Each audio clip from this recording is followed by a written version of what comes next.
নমস্কার বন্ধুগণ, আজকে আমি তোমাদের সকলের উপকারে আসবে এমন একটা ভিডিও নিয়ে চলে এসেছি। তো আমার এই ভিডিওতে তোমাদের সবাইকে স্বাগত জানাই। বন্ধুরা, আজকে আমি কলা ফুলের মোচার কাটিংটা খুব ভালো করে শেয়ার করব। কত তাড়াতাড়ি এই মোচা কাটা যায় সেটা তোমাদের সামনে শেয়ার করছি, সেটা আবার ছুরির সাহায্যে। আর কি কি বাদ দিতে হয়, কি করে কাটলে একদম মিহি করা যায়, পরে আর গরম গরম চটকানোরও দরকার পড়বে না, সমস্ত টিপস আজকে পেয়ে যাবে এই ভিডিও থেকে। তো চলো আর দেরি না করে দেখো, গাছ থেকে আমি মোচাটা কেটে নিয়ে চলে আসলাম। আসার পর ভালো করে ধুয়ে নিয়েছি, তারপর কিছুক্ষণ রেখেও দিয়েছিলাম। এবারে আস্তে আস্তে এগুলোকে ছাড়িয়ে নিচ্ছি। তো ছাড়ানোর প্রসেস তো সবাই প্রত্যেকেই জানো। এইভাবে একটা একটা করে পাপড়ির মতন ছাড়িয়ে নিতে হয়। এভাবে আস্তে আস্তে এই পাপড়িগুলো ছাড়িয়ে নেওয়ার পর ভেতরে থাকবে এই কলার ফুলগুলো, মানে এগুলো থেকে তো কলাগুলো ধরে, সেইগুলোকে এবার তোমরা একটা একটা করে ছাড়িয়ে ফেলবে না। একটা একটা করে ছাড়িয়ে ফেললে কিন্তু কলার এই মোচা কাটতে গিয়ে কিন্তু প্রচুর সময় লেগে যাবে। সেই জন্য আমি ছুরির সাহায্যে, দেখো এই যে যেখানটা থোক হয়ে রয়েছে, এইভাবে প্রেস করে আমি ছুরির সাহায্যে একটু ডিপ করে কেটে নিচ্ছি। তারপরে এরকমভাবে প্রেস করে নিলাম। তাহলে দেখো একবারে পুরো একদম একটা থোকের মধ্যে রয়েছে, একটুও ছেড়ে যায়নি। এইভাবে কিন্তু প্রথমে কেটে নিতে হবে। এই থোকটা কিন্তু একসঙ্গে রেখে দেবো, এগুলো কিন্তু আর ছাড়াবো না।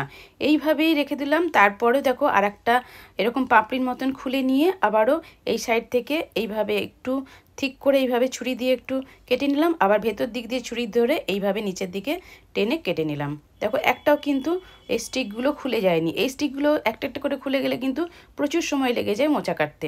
তো এইভাবে থক থক করে সবগুলো আমি কেটে নিয়েছি। দেখো এই যে পাপড়ির মতন এগুলো তো তোমরা ফেলেই দাও, তবে এর ভিডিও কিন্তু রয়েছে, এগুলো দিয়েও কিন্তু আমি অনেকগুলো রেসিপি বানিয়েছি। তো দেখে নিও, 3-4 দিন আগে আমি ভিডিওগুলো আপলোড করে দিয়েছি, তোমরা আমার চ্যানেলে গিয়ে একটু প্লিজ দেখে নিও। এবারে এইরকম যখন সাদা হয়ে গেছে তখন আর কিন্তু পাপড়ি করে তুলে এগুলোকে বের করব না। এখন দেখো এর ভেতর থেকে কি কি বের করতে হয়। এই দেখো স্টিকের মতন একটা অংশ আছে, আর এইখানটা প্লাস্টিকের মতন একটা অংশ আছে। এই দুটো অংশকেই কিন্তু বের করে বাদ দিয়ে ফেলে দিতে হয়। তো এটাকে একসাথেই ধরে আমি এইভাবে বের করে ফেলে দিচ্ছি। তবে দেখো বাঁ হাত দিয়ে আমি এভাবে ধরে নিয়েছি, আর একটা একটা করে লম্বা লম্বা স্টিকগুলো ধরছি, তার সাথে যেই নিচের দিকে টানছি প্লাস্টিকটা হাতে চলে আসছে। দেখতেই পাচ্ছ কতটা সহজভাবে আমি এই কাজটা করছি। আশা করি তোমরা বুঝতে পারছো। এইভাবে করলে পরে কিন্তু খুব তাড়াতাড়ি তোমাদের মোচা কাটা কমপ্লিট হবে।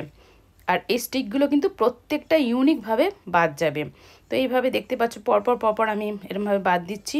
আর সমস্তগুলো বাদ দেওয়া কমপ্লিট হয়ে গেল, কিন্তু একটা এই মোচার অংশ কিন্তু ছেড়েও যায়নি। দেখো সব কিছু কিন্তু থোক করে রয়েছে।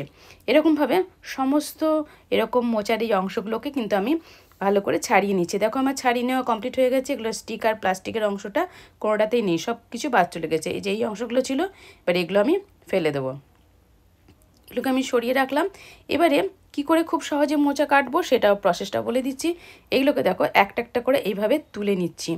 দেখো এইভাবে সেটিং করে নিচ্ছি। ছোট থেকে বড় মানে সাইজ অনুযায়ী কিন্তু এইভাবে একটা একটা করে ধরে নিতে হবে। ধরে নিয়ে এইভাবে হাতে গোছ করে ধরে নিলাম। টোটালটা কিন্তু আমার একসাথে কাটা হবে, তোমরা ভালো করে লক্ষ্য করো। এবার ছুরি দিয়ে এইভাবে মিহি করে কেটে নিচ্ছি। দেখো কত মিহি করে কাটা যাচ্ছে, তোমরা আশা করি বুঝতে পারছো। এরপরে কিন্তু মোচা সেদ্ধ করার পর চটকানোর কোনো প্রয়োজন হবে না। গরম গরম কেউ ছ্যাঁকাও খাবে না। এইভাবে আগে থেকেই ছোট ছোট করে কেটে নিতে পারবে, তাহলে কিন্তু একদম মুখে মিলিয়ে যাবে মোচা কাটার পর। মোচা যে তরকারি করব সেটা খাওয়ার সময়। তো দেখো এইভাবে কত সহজে কত কম সময়ে আমি এই মোচার এই অংশগুলোকে কেটে ফেলছি। তো একটা একটা কাটার সময়তে কিন্তু হাত স্লিপ কেটে যায়, কিন্তু এইভাবে যদি আমি কাটি তাহলে পরে কিন্তু আমার মোচার দেখো একটু হাত স্লিপ কাটছে না, অথচ অতগুলো মোচার এই অংশগুলো গোছ করে ধরে খুব সহজে খুব কম সময়ের মধ্যে আমি কিন্তু কেটে ফেললাম। আর কিন্তু খুব একটা মোটাও করিনি, খুব মিহি করে কেটেছি, তোমরা দেখেও বুঝতে পারছো। সমস্ত অংশগুলোকে একসাথে ধরে এইভাবে কেটে নিলাম। দেখলে এইভাবে যদি কাটো তোমরা, তাহলে কিন্তু তোমাদের অনেকটাই সময় বেঁচে যাবে এবং বাকি সময়টাতে তোমরা অন্য কাজ করতে পারবে। রান্নাটাও কিন্তু কমপ্লিট হয়ে যাবে। অনেকেই আগের দিন মোচা নিয়ে আসে, পরের দিন কাটে, তারপরের দিন রান্না করে। এবারে যেটা করতে হবে, একটা পাত্রে আমি নুন আর হলুদ নিয়ে নিয়েছি, আর বেশ কিছুটা জল নিয়েছি। জলের সাথে নুন হলুদটা মিশিয়ে নিয়েছি। এবার এই মোচা কাটার অংশগুলো নুন জলের মধ্যে ভিজিয়ে দিলাম। মোচা কাটার সময় দেখবে একটা রস বেরোয়, সেই রসটা আস্তে আস্তে কালো হয়ে যায়। তো সেগুলো হাতও কালো হয়ে যায়, আবার মোচাগুলো কিন্তু কালো হতে থাকে। ওই জন্য নুন আর হলুদের জলে ভিজিয়ে রাখবে, তাহলে কিন্তু মোচাগুলো কালো হবে না। এবার যে অংশটা আমি আর ছাড়ালাম না, সেই অংশের কাটিংটাও তোমাদের সামনে তুলে ধরেছি। তোমরা ভালো করে দেখো কত সহজে আমি কত মিহি করে এই অংশটাকে কেটে নিচ্ছি। তো এইভাবে প্রথমে কেটে নিলাম, তারপরে এগুলোকে গোছ করে ধরে এবার মিহি করে কেটে নিচ্ছি। একদম ছোট ছোট টুকরো হয়েছে, কিন্তু তোমরা দেখেও বুঝতে পারছো। তারপরেও আমি বলছি যাতে হাত স্লিপ না কাটে, তার জন্য আমি একটা প্রসেস তোমাদের দেখিয়ে দিচ্ছি। এইভাবে গোল গোল করে স্লাইস করে ফার্স্টে কেটে নেবে। স্লাইস করে কিছুটা অংশ কেটে নেওয়ার পরে তোমরা এটাকে আস্তে করে গোছ করে ধরবে, ধরে এই মাঝখান থেকে কেটে নিলে। তারপরে এইভাবে দুটোকে একসাথে এইভাবে ধরো, ধরে লক করে নাও। দিয়ে এবার কাটো, দেখো হাত স্লিপও কাটবে না, অথচ মোচা কাটাটা কিন্তু খুবই মিহি হবে। একদম যতটা পারো ছোট ছোট মিহি করে কাটতে পারো ছুরির সাহায্যে, হাতও কাটবে না, মোচাটাও খুব সুন্দরভাবে কাটা হয়ে যাবে খুব কম সময়ের মধ্যে। এইভাবে মোচাগুলো কেটে নিয়ে তারপরে এগুলোকে নুন আর হলুদ জলে ভিজিয়ে দিতে হবে সঙ্গে সঙ্গে। দেখো কতটা ছোট ছোট করে কেটে ফেলেছি, দেখতেই পাচ্ছ তোমরা। এবারে আমি এটাকে নুন জলে ভিজিয়ে দিলাম। তো সব অংশগুলোকে নুন জলে ভিজিয়ে দিতে হবে। তবে হাতের ব্যাপারটাও বলবো, হাত কালোটা যাতে কী করে কমে যায়।